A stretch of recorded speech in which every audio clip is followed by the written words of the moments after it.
Hi everyone, welcome to my kitchen. In today's recipe, I'm going to show you how to make a manga sadam, also known as the raw mango rice, which is a very traditional dish from Karnataka as well as Tamil Nadu, made very similar to the lemon rice or the chitranna. Right, so I'm going to show you, it's really simple to make. All you need is a set of simple ingredients from raw mangoes to a few dals and some cooked rice. Let me just dive right in and show you how to make this dish. So to begin making the chitranna, I have this preheated pan over here, and to this I'm going to add in some sesame oil, also known as the nallanai or the gingerly oil, okay? And using sesame oil brings in great taste and flavors to the rice. You can also add coconut oil because when you add these flavored or the natural oils, it brings in a lot of taste and flavor to the dish. Okay, to this I'm going to add in the mustard seeds and urad dal, white urad dal, and the chana dal, okay, also known as the Bengal gram dal. It's very important. These dals, when roasted on low to medium heat and made crisp, adds a lot of taste and crunch to the chitranna. So it's really important to ensure that you roast them well. So I'm going to be roasting these two dals on low to medium heat until it becomes golden and crisp. Okay, it'll take about 2 to 3 minutes. So we've been roasting for about a couple of minutes on low heat. Okay, it's very crucial because chana dal takes a long time to roast. And notice that the dal has become nice and golden and it's even. And this is how you want it to be. So when you actually take a bite of the dal, it should have a nice crisp crunch and it should not feel raw. Okay, so that's when you know that the chana dal is well roasted. Okay, so at this stage, I'm going to go ahead and add all the remaining ingredients, which is the curry leaves. I'm just going to tear them up and then add it, because tearing up curry leaves adds in great taste and flavor. Ensure that you either finely chop it or tear it. And some slit green chilies. And finally, the asafoetida or the hing, also known as perungayam, one of the most crucial ingredients for a chitranna because it brings in a lot of taste and flavor. And this particular hing has no Arabic gum in it, and hence it's very strong in flavor and taste. So I'm just going to do that, add in a few pinches. I'm going to add in the turmeric powder. Great. So now that the curry leaves and the green chilies, we've sauteed it for a couple of seconds, I'm going to go ahead and add in the grated mango. So notice that the grated mango is moist. You know, sometimes you would get a mango which is like completely raw and it's not juicy, but I got a mango which was a little between ripe and raw, and hence there's a little bit of yellow and green in there. And I used the skin as well. And this is going to have a light sweetish flavor as well, because it was towards getting the ripened texture, and it's absolutely fine, right? So just saute the raw mango, grated raw mango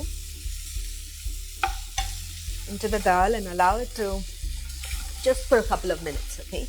Not more than that, because the raw mango, this is soft and it doesn't really need to cook for too long.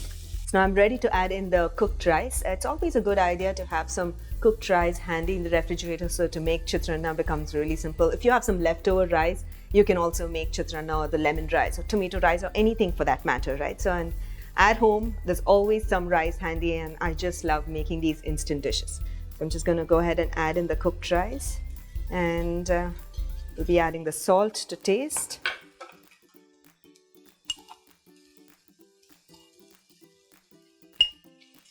And we'll give it a stir and cover the pan and allow it to simmer for about 3 to 4 minutes until all the mangoes and the masalas get well absorbed into the rice and combine into the rice to make a nice chitranna, okay? So sometimes when you do use leftover rice, it can be a little dry when it comes out of the refrigerator. So what you can do that time is to sprinkle some water, and before you cover and cook the chitranna, sprinkle just a little bit of water and then cover the pan, and then that will sort of release the steam and then make the rice nice and fluffy. So that's exactly what I'm going to do now. You can also use fresh rice for sure, but most often in most South Indian homes, we typically have a lot of leftover rice, and this is a great way that we use up our leftover rice, okay? Great. I'm just going to go ahead and sprinkle some water, and then we'll cover the pan and simmer it for a couple of minutes.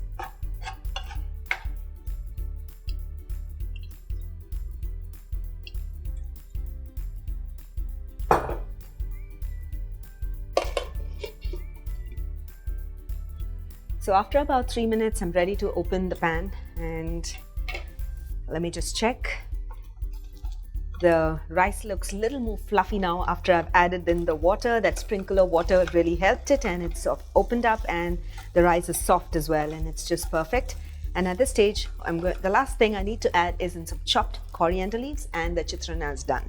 Isn't that really simple to make? So if you ever have some leftover rice and you want to make some quick dish, and when mangoes are in season, go ahead and just grate in some raw mangoes and then toss it up in the pan and then mix in some cooked rice, and your chitranna will be done. You can actually do exactly the same thing by adding in some beetroot, carrots, spinach, palak, or any other vegetable which is grated, saute it in the pan, and then make this dish, and along with the mangoes or even some lemons, and it tastes really nice. Great, so that's it. This is done and I'm ready to serve it.